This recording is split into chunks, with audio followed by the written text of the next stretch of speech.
बिस्मिल्लाहिर्रहमानिर्रहीम। अस्सलाम वालेकुम स्टूडेंट्स। तो जनाब आज हम बात करेंगे प्रैक्टिकल से रिलेटेड। अब ये वीडियो आपके लिए हेल्पफुल होगी एटीपी के लिए, सही है, अल्टरनेटिव टू प्रैक्टिकल्स।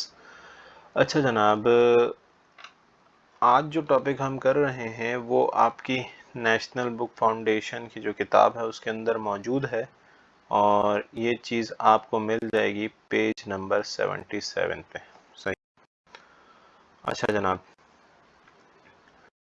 तो ये है कि आप सेकेंड ईयर की जो आपके प्रैक्टिकल्स हैं, सेकेंड ईयर की जो लैब है उसको आप डिफरेंट पार्ट्स में डिवाइड कर सकते हैं, सही है। जो पहला हिस्सा है वो है एलिमेंट डिटेक्शन, सही है। दूसरा हिस्सा है detection of acidic radical, detection of basic radicals, और number fourth is detection of functional groups, सही। तो आज हम बात करेंगे detection of elements in organic compounds, सही।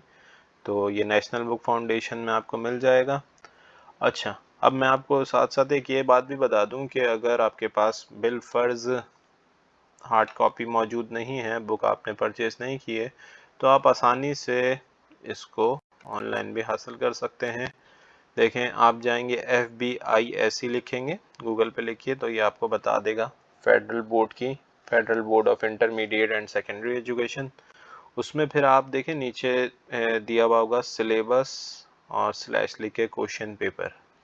तो जब आप इस पर क्लिक करेंगे तो एक नई विंडो खुलेगी, उसमें आप देखेंगे ये notification, syllabus, model question paper, काफ़ी सारी चीज़ें मिल जाएंगी। फिर आप यहाँ जाएंगे, लास्ट में होगा बिल्कुल revised HSSC text book for download, सही। जब आप इसको प्रेस करेंगे तो फिर आपके पास ये आ जाएगा न्यू टैब के अंदर biology, chemistry, computer education, computer science, इस्लामियत और पाकिस्तान स्टडीज़, और आगे उसी के HSC पार्ट 1 और HSSC पार्ट 2 लिखा होगा, सही है। तो जो बुक आपको नीड हो, जिस बुक की आपको नीड हो, आप वो डाउनलोड कर लीजिए, सही है। केमिस्ट्री की चाहिए तो हमने यहाँ से जाके केमिस्ट्री सेकेंड ईयर, सही है, इसको हमने डाउनलोड कर लिया है। अच्छा, बहरहाल में अब जाहिर सी बात है इसमें पूरी कंप्लीट बुक नहीं होती है, 5 चैप्टर्स होते हैं, केमिस्ट्री में 5 चैप्टर्स हैं, बाकी आप दूसरे सब्जेक्ट्स में भी देख लीजिएगा। चलें, बहरहाल जितना अवेलेबल है उससे फ़ायदा उठाइए।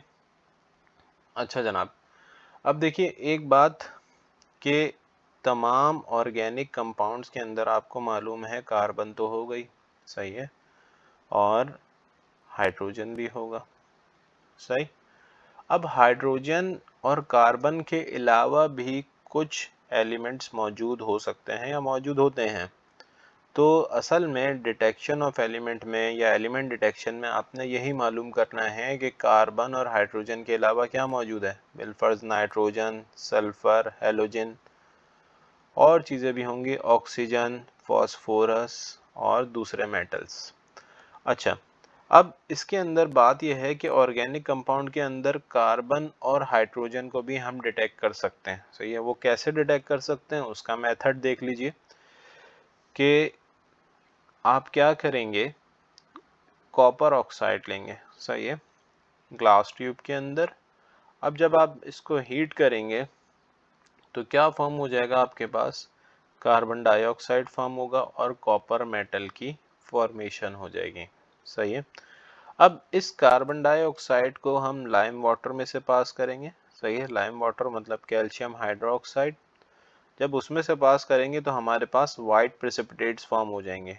वो वाइट प्रेसिपिटेट्स होंगे कैल्शियम कार्बोनेट के, सही है, जो कि इस बात को जाहिर करेगा कि इस कंपाउंड के अंदर कार्बन मौजूद है,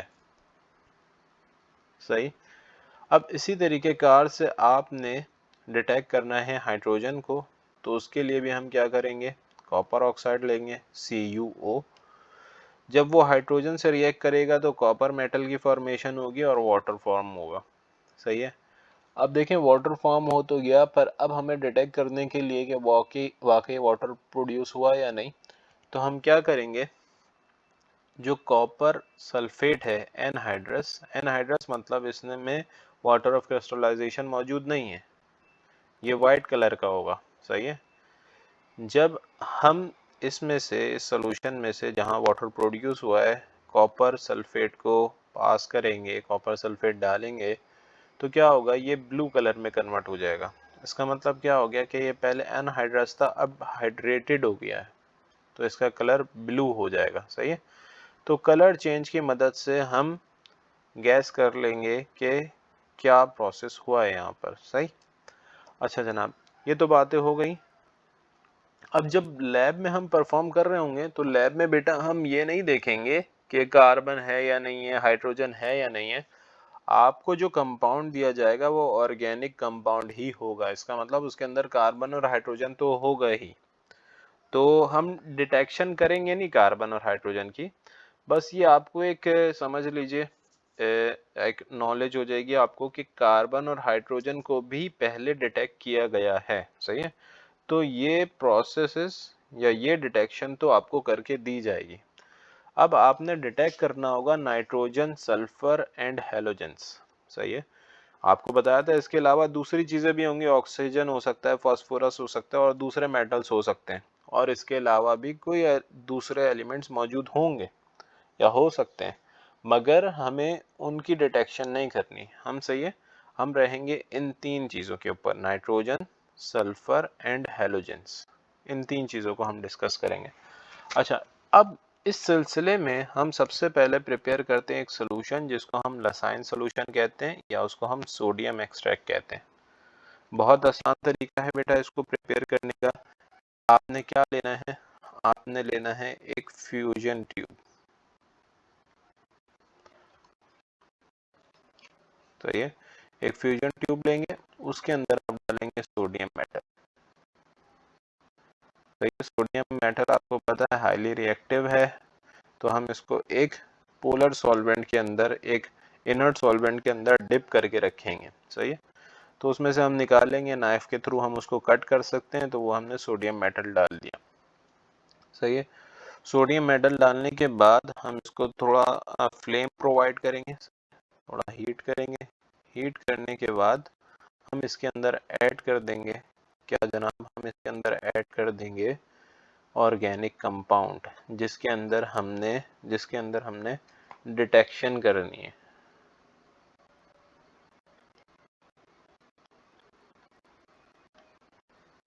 सही है। हमने जिसके अंदर डिटेक्शन करनी है नाइट्रोजन की, सल्फर की और हेलोजन की। तो जब आप इसको ऑर्गेनिक कंपाउंड को डाल देंगे, फिर उसके बाद आप इसको मजीद हीट करेंगे। सही है। मजीद फ्लेम प्रोवाइड करेंगे। कब तक फ्लेम प्रोवाइड करेंगे, जब तक ये रेड हॉट ना हो जाए। सही है। जब तक ये रेड हॉट ना हो जाए, फिर क्या करेंगे आप एक चाइना डिश लेंगे। चाइना डिश में देखिए, ये अंदाजन लेते हैं, वैसे इन्होंने लिख दिया कि 20 cm3 ले लीजिए, चलें अच्छी बात है। बहरहाल अब यहाँ पर जब आप चाइना डिश लेंगे, उसके अंदर आप के पास डिस्टिल्ड वाटर मौजूद होगा। सही है। और आप ये फ्यूजन ट्यूब इसके अंदर डाल देंगे। सही है। फ्यूजन ट्यूब इसके अंदर डाल देंगे और उसको अच्छी तरीके से क्रश कर देंगे। सही है। आपके पास ग्लास रॉड जो होगी उसके थ्रू अच्छी तरीके से इसको क्रश कर देंगे। अब आप क्या करेंगे, फिर इसको बॉयल करेंगे। सही है। मतलब आप इस चाइना डिश को भी फ्लेम प्रोवाइड करेंगे। सही है। बंसन बर्नर होगा आपके पास लैब के अंदर, उसके थ्रू हम करेंगे। सही है। अब जब ये मामला हो जाएगा कि आपने इसको बॉयल कर दिया, और एक ही मरतबा बॉयल करना चाहिए, बार बार नहीं, एक ही मरतबा बॉयल कर दिया, उसके बाद का प्रोसेस आप गैस कर सकते हैं कि आपने क्या करना है। आप लेंगे कॉनिकल फ्लास्क, उसके ऊपर रखेंगे फनल। सही है। और फनल के ऊपर आप रखेंगे फिल्टर पेपर। सही है। तो आप क्या करेंगे, फिर चाइना डिश से जो भी आपके पास है वो आप इस फिल्टर पेपर के ऊपर डाल देंगे। नीचे आपको ये लिक्विड मिल जाएगा कॉनिकल फ्लास्क के, जिसको आप कहेंगे फिल्ट्रेट। सही है। ये फिल्ट्रेट कहलाएगा। और ये जो ऊपर आपके पास सॉलिड बच जाएगा, इसको आप कहेंगे रेजिडियो। सही है। अच्छा जनाब, अब देखें, ये एक बात समझ लीजिए कि आप ये काम कर क्यों रहे हैं, ये सोल्यूशन प्रिपेयर क्यों कर रहे हैं। क्योंकि देखिए, जो आपके पास ऑर्गेनिक कंपाउंड है, इसके अंदर तमाम लिंकेज जो हैं, तमाम बॉन्डिंग जो हैं, वो आपके पास कोवेलेंट हैं। हम चाहते हैं कि ये जो एलिमेंट्स मौजूद हैं, नाइट्रोजन, सल्फर और हेलोजन, इनकी बॉन्ड जो हो वो आयोनिक हो जाए। सही है, आयोनिक क्यों हो जाए? ताकि हम इनको सॉल्यूशंस की फॉर्म में जब रिएक्ट करवाएं तो ये रिएक्ट कर सकें। देखें, अगर वाटर के अंदर हम इनको डालेंगे, अगर ये आयोनिक कंपाउंड नहीं है तो ये अपने आयंस के अंदर ब्रेक नहीं होगा। सही है, आयंस के अंदर ब्रेक नहीं होगा तो हम इसको रिएक्ट नहीं करवा पाएंगे। तो हम क्या कर रहे हैं, दरअसल यहाँ पर सोडियम से रिएक्ट जो कर रहे हैं, सोडियम से रिएक्ट करवाने की वजह क्या है, या सोडियम एक्सट्रैक्ट बनाने की वजह यह है कि हमें यहाँ पर लिंकेज को चेंज करना है, हमें बॉन्ड को चेंज करना है, हमें इसको कोवेलेंट से आयोनिक में कन्वर्ट करना है। सही। अच्छा, आगे आते हैं जनाब। देखें, अब इसके अंदर पॉसिबिलिटी क्या है कि इसके अंदर मौजूद हो नाइट्रोजन। सॉल्यूशन के अंदर नाइट्रोजन मौजूद होगा तो सोडियम साइनाइड बनाएगा, NaCN। सही। अगर सल्फर मौजूद हुआ तो सोडियम सल्फाइड की फॉर्मेशन होगी। अच्छा, देखें यहाँ पे लैब में अमूमन जो आपको करवाए जाएंगे उसके अंदर, उस कंपाउंड के अंदर एक ही एलिमेंट मौजूद होगा, या तो नाइट्रोजन होगा या सल्फर होगा या हेलोजन होगा। हेलोजन में से भी कोई एक, क्लोरीन, ब्रोमीन या आयोडीन। पर हो सकता है कि आपको जो कंपाउंड दिया जाए, सही है, यहाँ पे जैसे इन्होंने बताया है कि उसके अंदर नाइट्रोजन भी मौजूद हो, उसके अंदर सल्फर भी मौजूद हो। सही है, तो इस सूरत हाल में ये सोडियम साइनाइड फॉर्म नहीं करेगा। सही है, क्या फॉर्म करेगा? सोडियम थायोसायानेट। सोडियम थायोसायानेट। सही है, अब इसकी ऑब्जर्वेशन डिफरेंट होगी। सही है। अच्छा जनाब, हम बात कर लेते हैं एक्स में आपको बता दिया क्लोरीन होगा, ब्रोमीन होगा या आयोडीन हो सकता है। अच्छा, अब क्या करना है बेटा, ये जो आपके पास आपने लसाइन सोल्यूशन प्रिपेयर कर लिया है उसको हम वैसे तो हमें डिपेंड करता है कि कितने टेस्ट हमने करने हैं। वैसे अमूमन हम इनको 3 पार्ट्स में डिवाइड कर देते हैं, 3 इक्वल पार्ट्स में हम डिवाइड कर देते हैं। सही है, टेस्ट ट्यूब के अंदर जो भी फिल्ट्रेट हमारे पास आया है, तो हम एक पोर्शन लेंगे लसाइन सोल्यूशन का, उसके अंदर हम NaOH डाल देंगे। सही है, NaOH की एडिशन करेंगे। NaOH के बाद हम उसके अंदर डालेंगे FeSO4 सोल्यूशन। सही है, FeSO4 सोल्यूशन के बाद हम डालेंगे उसके अंदर फेरिक क्लोराइड सोल्यूशन। सही है, और उसके अंदर हम कुछ फिर HCl ऐड करेंगे। HCl की जगह हम कोई दूसरा एसिड भी यूज कर सकते हैं, हम H2SO4 भी ऐड कर सकते हैं यहाँ पर। सही। अच्छा जनाब, अब हम कंसिडर कर रहे हैं कि इसके अंदर ऑर्गेनिक कंपाउंड के अंदर नाइट्रोजन मौजूद है, जिसका मतलब अगर हमने सोडियम एक्सट्रैक्ट प्रिपेयर कर लिया है तो उसके अंदर कंपाउंड मौजूद होगा sodium cyanide. Now this sodium cyanide when reacts with ferrous sulfate, then this compound will be formed.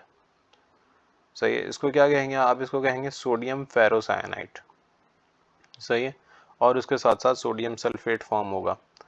अब देखें इसकी ना, ये तो आपको देखें, ये जो आपके पास नाइट्रोजन टेस्ट है, यहाँ पर ये जो तमाम चीज़ें बताई, NaOH, FeSO4, FeCl3, HCl, ये तमाम जो हैं, मतलब वो रिएजेंट्स, वो केमिकल्स, वो कंपाउंड्स जो हम किसी एलिमेंट के टेस्ट के लिए यूज़ करेंगे वो उसके रिएजेंट्स कहलाते हैं। सही है, तो हम ये कह सकते हैं कि नाइट्रोजन टेस्ट के रिएजेंट्स क्या हैं? NaOH है, FeSO4, FeCl3 और HCl है। सही, कुछ चेंजेस आ भी सकती हैं, जैसे आपको बताया HCl की जगह हम H2SO4 को भी यूज़ कर सकते हैं। सही। अच्छा जनाब, अब जब ये आपके पास बन गया सोडियम फेरोसाइनाइड, उसके बाद ये सोडियम फेरोसाइनाइड रिएक्ट करेगा FeCl3 के साथ। सही है, FeCl3 के साथ फॉर्म करने पर ये क्या फॉर्म कर लेगा? इसको हम कहेंगे आयरन 3। सही है, आयरन 3 हेक्सा सयानो हेक्सा। सही है, ये आपको CN दिख रहा है ना, 6 है, तो जब इसी लिहाज से हम इसको कह रहे हैं हेक्सा, हेक्सा सयानो फेरेट 2, फेरेट 2। अच्छा, ये तो इसका पूरा एक केमिकल नेम है, ये एक IUPAC के सिस्टम के तहत है। और दूसरा नाम हम इसको देते हैं फेरिक फेरोसायनाइड। सही है। तो जनाब नाइट्रोजन टेस्ट के लिए आप ये रिएजेंट्स यूज करेंगे और आप किस ऑब्जर्वेशन के थ्रू डिटेक्ट कर पाएंगे कि यहाँ पर नाइट्रोजन मौजूद है, तो आपको यहाँ पर प्रूशियन ब्लू कलर मिलेगा। तो प्रूशियन ब्लू कलर किसकी वजह से मिलेगा? आपको मिलेगा फेरिक फेरोसायनाइड की वजह से। फेरिक फेरोसायनाइड,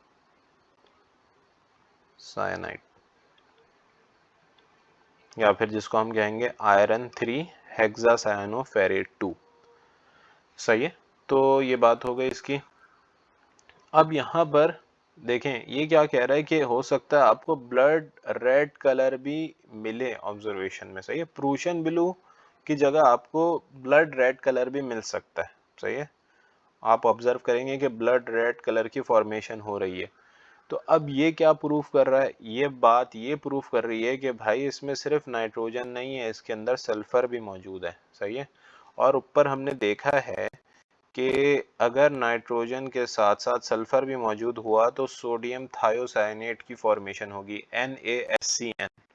सही है। तो जब भी हम यहाँ पर क्या लिखेंगे, NaSCN, जो कि रिएक्ट करेगा FeSO4 के साथ, तो ये क्या बना लेगा? सोडियम। सही है। वहां पर हमने क्या किया था?